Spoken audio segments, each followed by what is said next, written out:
कहानी की शुरुआत होती है एक घने जंगल को दिखाते हुए। एक आदमी पागलों की तरह भाग रहा था, इस उम्मीद में कि शायद उसे इस जंगल से भाग निकलने का कोई रास्ता मिल जाए, लेकिन ये जंगल इतना घना था कि यहाँ से बाहर जाने का कोई रास्ता नहीं नजर आ रहा था। यह आदमी सूरज को देखते हुए आगे बढ़ता है, लेकिन अब सूरज भी धीरे धीरे ढल रहा था, मगर इस आदमी ने भागना नहीं छोड़ा। भागते भागते एक पॉइंट आया जहाँ एक बोर्ड पर लिखा हुआ था पॉइंट ऑफ नो रिटर्न, यानी वहाँ से कोई वापस नहीं जा सकता। साथ ही इस बोर्ड पर नंबर 108B लिखा हुआ था। ये देखकर वो और भी ज्यादा परेशान हो जाता है। धीरे धीरे अंधेरा और बढ़ने लगा और पूरे जंगल में एक अजीब सा खौफ फैल गया। तभी अचानक एकदम से सारे परिंदे उड़कर वहाँ से चले जाते हैं। इस आदमी के कई मील के सफर के बाद भी उसे पूरे जंगल में कोई भी एक जंगली जानवर नहीं दिखाई दिया। न जाने ऐसा क्या था जिसे जंगली जानवर भी डर रहे थे। डर के मारे वह आदमी और भी तेजी से भागने लगा, लेकिन कई घंटों का सफर करने के बाद वह आदमी अचानक एक जगह पर आकर रुक गया और उसके चेहरे पर मायूसी छा गई, क्योंकि उसके सामने वही 108 नंबर वाला साइन बोर्ड था जिस पर लिखा हुआ था पॉइंट ऑफ नो रिटर्न। अब आदमी को समझ आया कि चाहे मैं जितना भी भागूं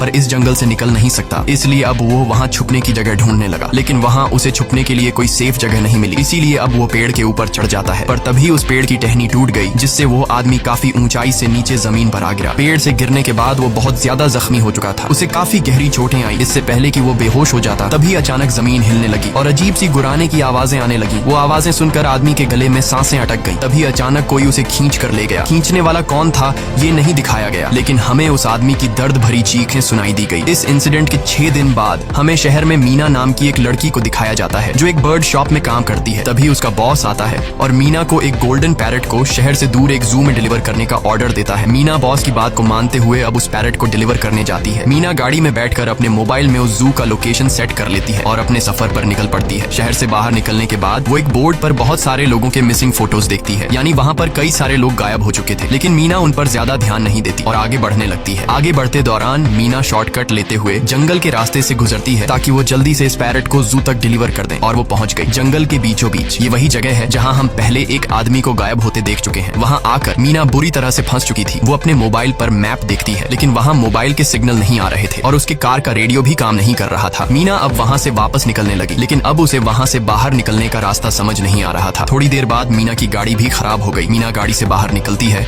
और उसे सामने लगा हुआ वही पॉइंट ऑफ नो रिटर्न वाला बोर्ड दिखाई देता है। मीना को कुछ समझ नहीं आता, इसीलिए वो पैरट के पिंजरे को हाथ में लेकर आसपास मदद ढूंढने आगे चली जाती है, लेकिन वहाँ आसपास किसी भी मदद का नामो निशान तक नहीं था। उसके बाद वो वापस उस जगह पर लौट आती है जहाँ उसने अपनी गाड़ी खड़ी की थी, लेकिन वहाँ से उसकी गाड़ी गायब हो चुकी थी। ये देखकर वो बहुत ज्यादा परेशान हुई। उसे लगा कि शायद वो उस जगह पर नहीं आई है जहाँ उसकी गाड़ी खड़ी थी, बल्कि ये किसी दूसरी जगह पर आ गई है और उसकी गाड़ी कहीं दूसरी जगह में खड़ी है, क्योंकि इस जंगल का हर एक पॉइंट एक ही जैसा दिखाई दे रहा था। अब अंधेरा भी गहरा होता जा रहा था। एकदम से पहले की तरह ही सभी परिंदे इन पेड़ों से उड़ जाते हैं। मीना को अब डर लगने लगा था, क्योंकि जमीन भी जोर जोर से हिल रही थी। मीना को वहाँ आसपास किसी के होने का एहसास होता है। तभी अचानक मीना को दूर किसी का साया नजर आया। मीना भागते हुए उसके पीछे आई, पर उसे वहाँ कोई भी नहीं मिला। तभी अचानक मीना को एक बूढ़ी औरत भागते हुए दिखाई दी। मीना भी दौड़कर उसका पीछा करने लगी। वो उससे मदद मांग रही थी, लेकिन वो औरत रुकती नहीं, तेजी से भागती रहती है। एक बार फिर मीना इस बूढ़ी औरत का पीछा करती है। अचानक वो बूढ़ी औरत फिर से गायब हो गई। मीना जब उसे ढूंढते हुए और आगे बढ़ी तो उसे दूर जंगल में एक बड़ा सा कमरा दिखाई दिया। वो बूढ़ी औरत